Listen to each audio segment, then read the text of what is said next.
So this is a short primer on French aesthetic philosopher Paul Virilio's essay, The Aesthetics of Disappearance. Now a quick bio of Paul Virilio. He was a cultural theorist, or is, he's not dead. He's a cultural theorist, urbanist, and aesthetic philosopher. He's best known for his writings about technology in relation to speed and power. He's also a devout Catholic. He refers to himself as a child of total war, as he grew up in occupied France. And he's famous for the quote, "The invention of the ship was also the invention of the shipwreck."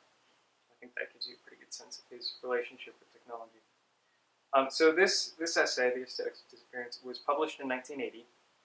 And it's about the logistics of perception. And Virilio refers to this as the vision machine.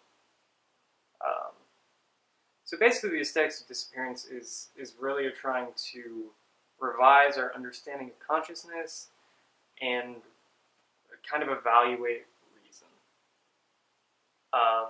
So the first and most important term of this essay that he introduces is that of pycnolepsy. It's from the Greek pyknos, which means frequent. So this is kind of like an epileptic state of consciousness, is what he calls it. The way he describes it is the senses function, but are nevertheless closed to external impressions. And this is produced by speed. So this is a state of consciousness defined by absence. So it's kind of like, it's that feeling when you're sitting at the dinner table and just space out, and you knock over your coffee or something. That's kind of the example that he gives to kind of explain this idea of pycnolepsy. So then he kind of goes on to talk about patchworks and how perception is a patchwork of these discontinuous realities.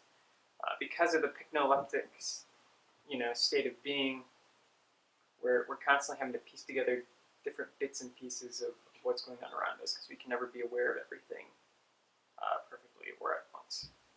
So starting at a young age, we learn to patch up the sequences. So the example he gives here is a boy drawing a bouquet of flowers.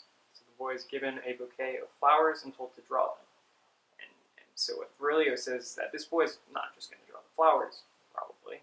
He's going to draw, the person who gave him the flowers, or the person who picked the flowers and where they picked those flowers.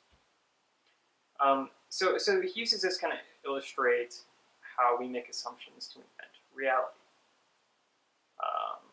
Then he kind of goes on to give the example of the secret strategies of childhood society, which is this idea that, as children, you don't really understand the adult world, so you kind of have to come up with these strategies to kind of compensate and cope with the fact that your knowledge and understanding of the world outside of yourself is incomplete. So then he kind of makes a bit of a jump from pycnolepsy to talking about the pursuit of forms. And he claims that our pursuit of forms is a technical pursuit of time. It's an attempt to nail down the separation between the seen and unseen. And as a result, art's is a result of the pycnoleptic experience. So who is pycnoleptic?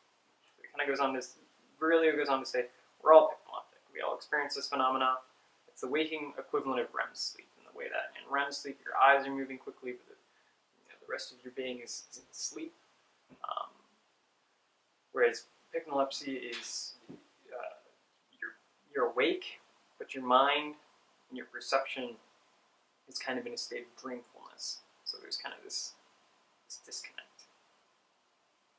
So then once again he kind of brings up how we love film and art in general because it allows us to make visible the invisible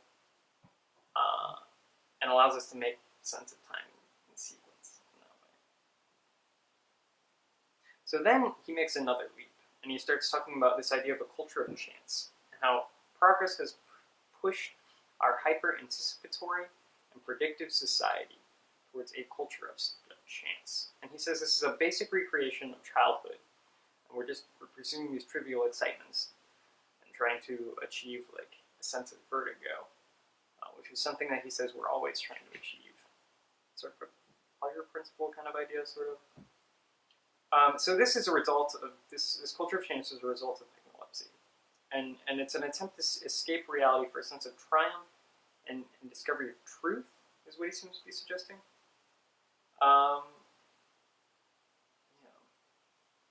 So then he makes another jump, and now he starts talking about power. He can only use it off with this quote from Balzac, the French novelist. All power will be secret or will not be, since all visible strength is threatened. So he kind of uses this to illustrate how power must be invisible for it to be, true power, for it to be absolute. So absence has power, and thus men who want power isolate themselves. So then he jumps into the example of the billionaire Howard Hughes, famous billionaire who made his money off of the creation of airlines and airplanes, and he locked himself in his room and only watched films. That's what he did for the last 25 years of his life. So he uses this illustration of Hughes to talk about two forms of lack, two different kinds of desert, as he kind of puts it. And he's referring to these Hebrew terms from Judaism. So one is shemama, which I'm definitely pronouncing incorrectly, but and this is a lack that creates and comes from despair and destruction. And this is dualities and dialectics. That's what shemama is this division. Whereas midbar is a different kind of lack, but it's a lack that's a field of uncertainty that doesn't try to pin things down.